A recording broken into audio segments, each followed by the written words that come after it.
अस्सलाम वालेकुम dear audience. कैसे हैं आप सब? ठीक हैं। आज हमारे साथ miss Amina Iftikhar, clinical psychologist and eating disorder specialist मौजूद है लाइव सेशन के लिए। टॉपिक नेम है आज के सेशन का कि don't eat your emotions, emotional eating management पे आज का सेशन है। तो मैम आप रेडी हैं? जी बिल्कुल। जी मैम, प्लीज़ प्रोसीड करें। Thank you. ठीक, थैंक यू। सबसे पहले मैं हमारी जितनी ऑडियंस है मैं सबको वेलकम करती हूँ हमारे प्लेटफॉर्म पे, जहाँ पर आपको बहुत सारी चीज़ें जो है वो सीखने को मिलती हैं। और this is a very good facility कि आप लोगों को कहीं जाना नहीं पड़ता है। आप अपने ही घर पे, अपने ऑफिस में, अपने क्लासरूम में बैठे हुए जो है वो बहुत सारी चीज़ें जो है वो वर्चुअली सीख सकते हैं। और इंशाल्लाह हम आगे नेक्स्ट कुछ ऐसे प्रोग्राम्स भी लॉन्च करेंगे जिससे आपको काफ़ी हेल्प मिलेगी अपने इमोशंस को समझने में और अपने इमोशंस को मैनेज करने में। जब आपके इमोशंस मैनेज है तो इसका मतलब है कि आप अपनी परफॉर्मेंस को बेहतर कर सकते हैं, आप अपने काम को बेहतर कर सकते हैं, आप अपनी डे टू डे लाइफ जो है उसको बेहतर कर सकते हैं। एक ब्रीफ सा इंट्रोडक्शन उन्होंने मेरे बारे में करवाया है कि I am a clinical psychologist. थोड़ा-सा मैं इसको एलैबोरेट कर देती हूँ कि बेसिकली मैं एक माहिर नफ्सियात हूँ, या जिसको हम क्लिनिकल साइकोलॉजिस्ट कहते हैं। और पिछले 12 साल से मैं इस शोबे से मुंसलिक हूँ, जिसमें हम मुख्तलिफ किस्म की जो है वो therapies, assessment and training sessions जो होते हैं वो प्रोवाइड कर रहे हैं। और बिलख़ुसूस पिछले 9 साल से मैं ईटिंग डिसऑर्डर्स पे जो है वो काम कर रही हूँ। अनलकीली हमारे यहाँ पाकिस्तान में बहुत कम ऐसे प्रोफेशनल्स हैं जो कि ईटिंग डिसऑर्डर्स पे या इमोशनल ईटिंग वगैरह पे काम कर रहे होते हैं।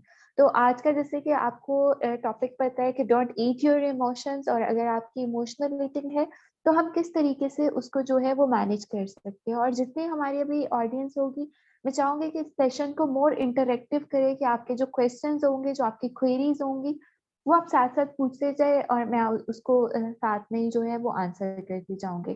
तो हम फॉर्मली अपनी प्रेज़ेंटेशन का आगाज़ करते हैं कि एक्चुअली इमोशनल ईटिंग होती क्या है? कैसे हमें ये पता चलेगा कि इस टाइम कहीं हम इमोशनल ईटिंग का शिकार तो नहीं हो रहे हो, और अगर है तो उसको किस तरीके से जो है वो हम बेहतर कर सकते हैं, मैनेज कर सकते हैं।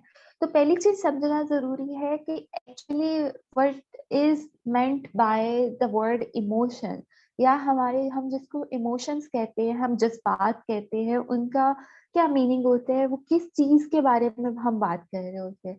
सो बेसिकली अगर मैं इनकी डेफिनेशन को देखूँ तो they are really very intense experience, and they are the conscious experience which is characterized by intense mental activity and high degree of pleasure or displeasure। अब इमोशंस में प्लेयर का मतलब है कि अच्छी वाले इमोशंस भी आ जाते हैं जिसमें हम अच्छा महसूस कर रहे होते हैं, और इमोशंस में हमारे डिसप्लेयर वाले भी इमोशंस आते हैं, एक्सपीरियंसेस आते हैं, जिसमें कहीं आप किसी फेलियर का शिकार है, या आप पे कोई स्ट्रेस है, या आपको कोई परेशानी गुजर रही है। तो बेसिकली इमोशंस जो हैं वो हमारी एक इंटेंस मेंटल एक्टिविटी है, जिसके 2 कैरेक्टरिस्टिक्स हो सकते हैं, या वो गुड है या वो बैड है, मतलब या वो प्लेयरेबल है या वो इंटेंस है। So basically this is the first definition of emotions, जो हमें सबसे पहले समझना बहुत ज़रूरी है। देन हम बात करेंगे कि हम किस तरीके से इमोशंस को अंडरस्टैंड कर सकते हैं, हम किस तरीके से समझ सकते हैं अपने इमोशंस को। सो इसको समझने के लिए एक मैं सिंपल सी स्ट्रेट आपको बताऊँगी कि हम में से जितने भी लोग हैं लाइफ में कहीं न कहीं वो 2 स्टेट में से ज़रूर गुज़रे होते हैं। पहले तो गुस्से की state which is the anger, and secondly डर की या खौफ की, या जिसको हम फ़ियर बोलते हैं, उसकी स्टेट में। अब आप अपने आप को इमेजिन करें किसी ऐसी सिचुएशन में जहाँ पर आपको बहुत ज़्यादा गुस्सा आ रहा है। तो आपको उस इमोशंस की डेफिनेशन समझ आएगी कि उस टाइम पर आप एक इंटेंस मेंटल एक्टिविटी में इन्वॉल्व होते हैं। आपके माइंड में बहुत सारे ख़यालात, थॉट्स चल रहे होते हैं, और फिर उसका एक रिएक्शन होता है या उसका एक बिहेवियर होता है। So emotion is a type of mental state that interacts with other mental states and cause certain behaviors या reactions। तो हमारे जो reactions होते हैं, जो हमारे behaviors होते हैं, वो start हो रहे होते हैं हमारी mental state से, हमारी thinking से। हमारे इमोशंस से। तो इसलिए अगर इमोशंस को समझना है तो पहले हमने इन 3 चीज़ों के अंदर जो है वो उसका डिफरेंस देखना है कि किस तरीके से हमारे इमोशंस काम करते हैं और हम इनको रिलेट कर सकते हैं। तो ये एक मैंने डायग्राम में इसको शो करने की कोशिश की है कि एक सिंपली अगर हम इसको एग्जांपल देखें तो किस तरीके से हमारे इमोशंस काम करते हैं।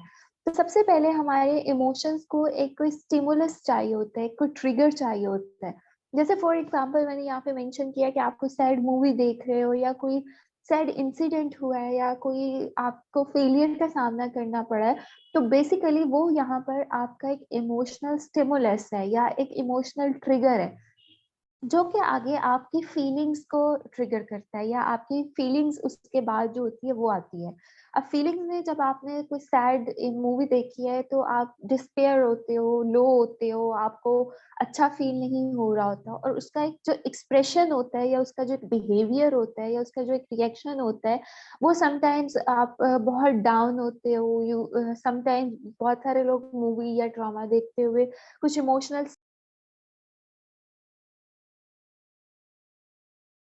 शुरू कर देते हैं या उनको रोना बहुत ज़्यादा जो होता है वो आना शुरू हो जाता है। तो इसलिए those are the few states जिसमें हम लोगों ने ये देखा है कि आप इमोशंस को जो है वो एक्सप्रेस किस तरह से कर रहे होते हैं। तो those are the simple states जो हमें इमोशंस को समझने के लिए हेल्प कर रही होती हैं। इसके बाद हम एक्सप्रेस कैसे करते हैं इमोशंस को। सो बेसिकली ह्यूमंस की अगर हम बात करें तो there are two ways of expressing our emotion. The first one is verbally कि हम बताते हैं I am sad, I am happy, I am excited. हम उसको वर्बल वेज में एक्सप्रेस कर रहे होते हैं। सेकेंड में आती है नॉन वर्बली, जो कि ज्यादातर हम देखें तो जो बच्चे होते हैं वो अक्सर औकात अपने इमोशंस को एक्सप्रेस करने के लिए नॉन वर्बल वेज यूज कर रहे होते हैं। जैसे बिल्कुल चुप हो जाते हैं, चिड़चिड़े हो जाते हैं या बात नहीं करते हैं, चीजों को उठा के फेंकते हैं। तो those are the basically ways कि हम उसमें अपने इमोशंस को एक्सप्रेस कर रहे होते हैं। कुछ हमारे इमोशंस इनेट होते हैं कि हम जैसे ही पैदा होते हैं तो हमारे खुशी का, डर का, गुस्से का, सैडनेस का, डिस्गस्ट का, फियर का, ये इमोशंस नेचुरली ही होते हैं। एंड अभी तक अगर देखा जाए तो it's about more than 60 emotions जो इंटरनेशनली आइडेंटिफाइड है। कुछ इमोशंस हम लर्न करके आते हैं और कुछ इमोशंस को हम with the passage of time अपनी लाइफ में लर्न करते हैं विद द एक्सपीरियंसेस। अब what is the emotional eating? अक्सर औकात आपने देखा है कि आप बहुत ज्यादा खुश हैं तो हमारा कोशिश होती है हम बहुत अच्छा खाना खाएं। हम उदास है, बोर हो रहे हैं तो उसको खत्म करने के लिए हमने खाना खाना होता है। तो मोस्ट ऑफ द टाइम हम अपने इमोशंस को खाने के साथ रिलेट कर लेते हैं या जब हम इंटेंसली इमोशनल स्टेट में होते हैं तो खाना या फूड जो होता है वो हमारा एक कंपेनियन बन जाता है या हम उसको एज अ कंपेनियन कंसीडर करते हैं।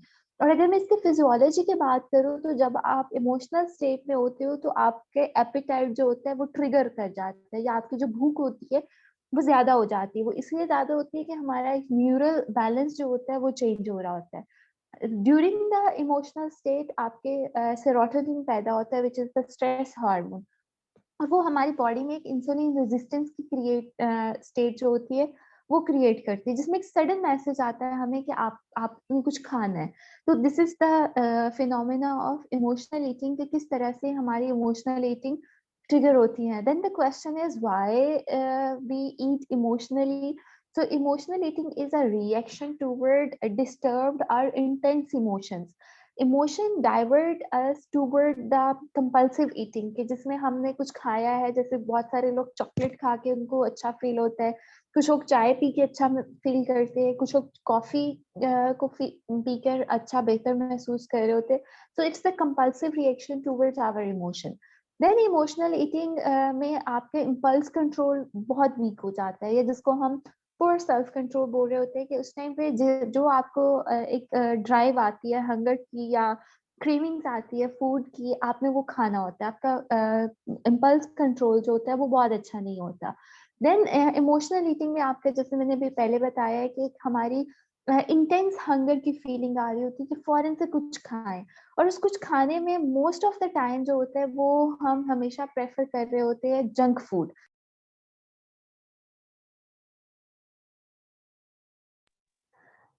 कुछ लोग जो होते हैं वो स्पाइसेस या जो फ्राइड स्टफ होते हैं वो बहुत पसंद कर रहे होते हैं। तो this is the characteristic of emotional eating and it come in a cycle, जिसमें जो स्टार्ट होते हैं वो हमेशा हमारे किसी न किसी स्ट्रेस से, स्ट्रेसफुल इमोशन से हो रहा होता है। देन उसके बाद हम फूड को as the comfort, as the companion लेते हैं। आप खाना खाते हो, उसमें जैसे मैंने जिक्र किया कि हम जंक फूड लेते हैं, जंक फूड के साथ एक हमारा हार्मोनल चेंज होता है, जिससे हमारा मूड टेम्परेरीली थोड़े टाइम के लिए बेहतर हो जाता है। जब आपका मूड थोड़े टाइम के लिए बेहतर हुए, साथ ही आपको गिल्ट की, शेम की, एंगर की फीलिंग आती है और फिर आप स्ट्रेस में जाते हो। So it become in a vicious cycle जो फिर चलता रहता है और हमें उसको रोकना पड़ता है। यहाँ पर बहुत जरूरी है कि हम एक डिफरेंशिएट कर सके कि बेसिकली हमारी फिजिकल हंगर क्या होती है और हमारी इमोशनल हंगर क्या होती है। जो हमारी फिजिकल हंगर होती है उसमें आपने खाना खाना है, और जो जब आपकी इमोशनल हंगर होती है तो उस टाइम हम कहते हैं आपने अपने आप को इमोशनली मैनेज करना है, आपने अपने आप को डाइवर्ट करना है, आपने अपना इमोशनल कंट्रोल लेना है।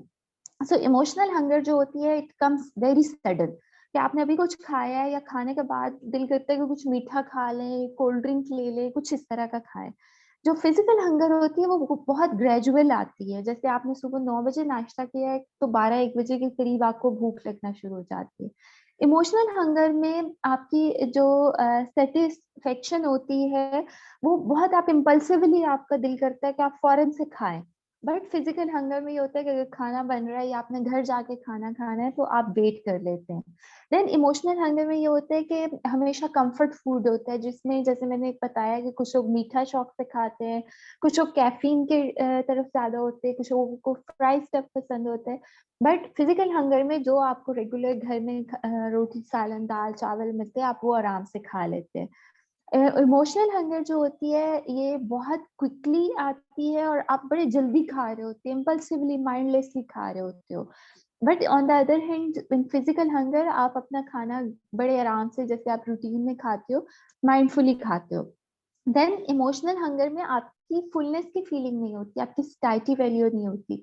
फिजिकल हंगर में आप जो एक चपाती कोई खाता है या एक प्लेट चावल के खाता है, उसके बाद उसको पेट फुल हो जाता है और वो दोबारा और उसको क्रेविंग्स नहीं हो रही होती। फिर इमोशनल हंगर में ये था कि खाने के बाद मोस्ट ऑफ द टाइम, बल्कि एवरी टाइम, आपको गिल्ट होता है, आपको शेम होती है, आपको फीलिंग ऑफ वर्थलेसनेस की फीलिंग आती है कि ये मैंने क्यों खाया। बट फिजिकल हंगर में आपको कभी भी गिल्ट वगैरह की जो फीलिंग होती है वो नहीं आ रही होती है।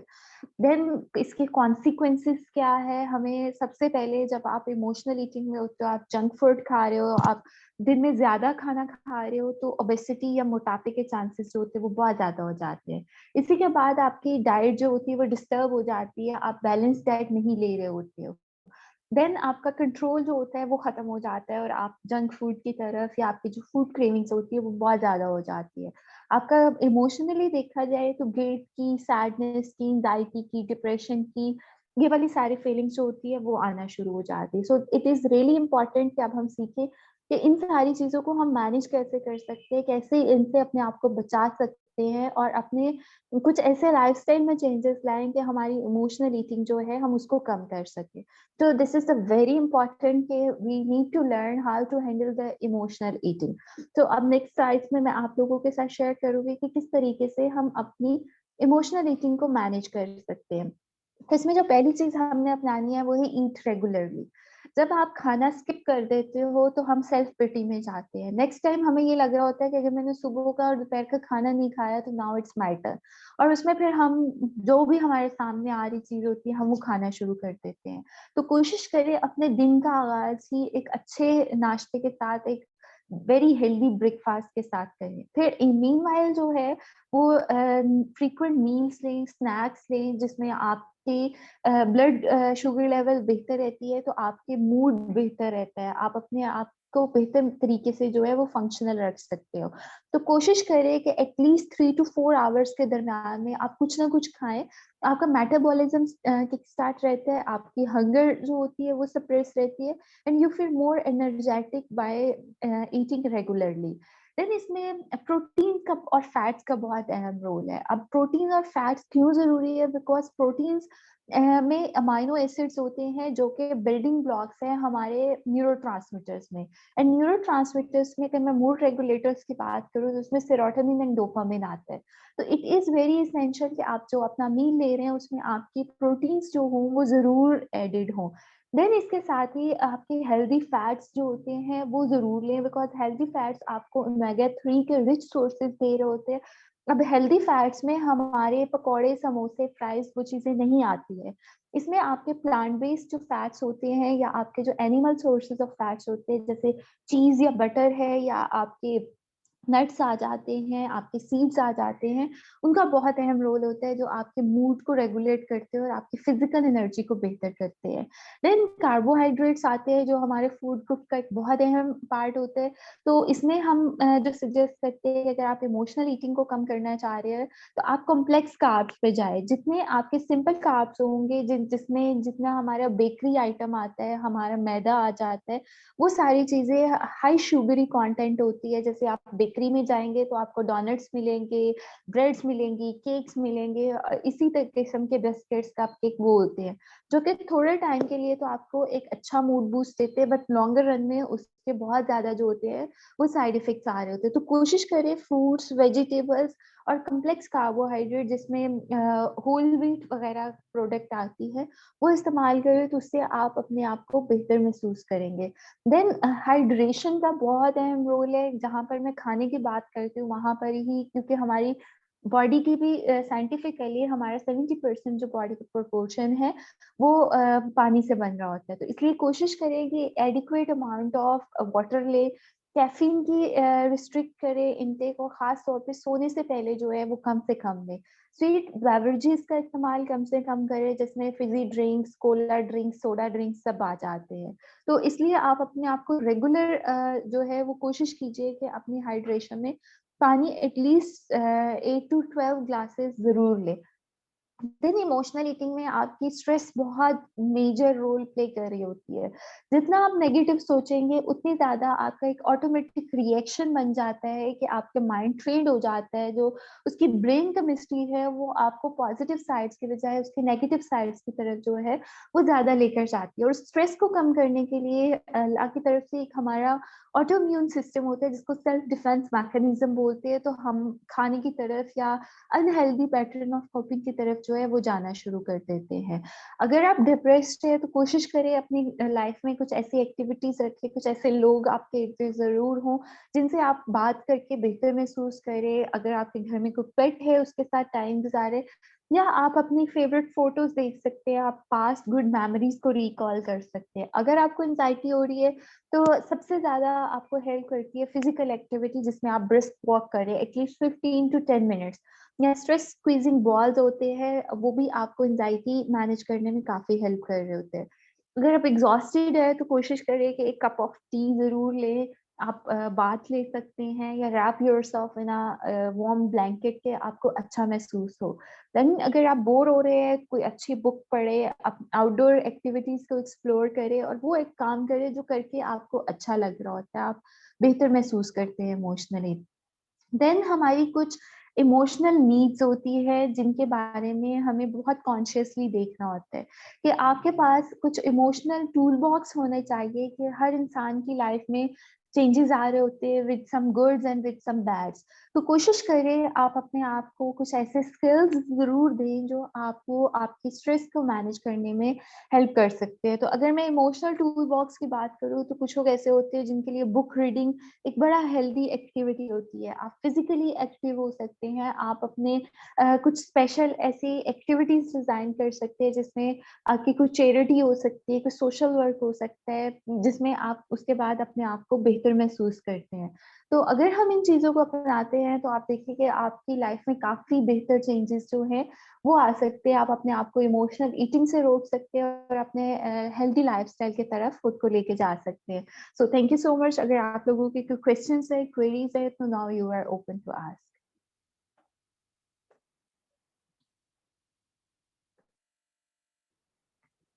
अभी आपके कोई क्वेश्चन क्वेरीज हैं? जी मैम, चेक करते हैं, एक मिनट। जी।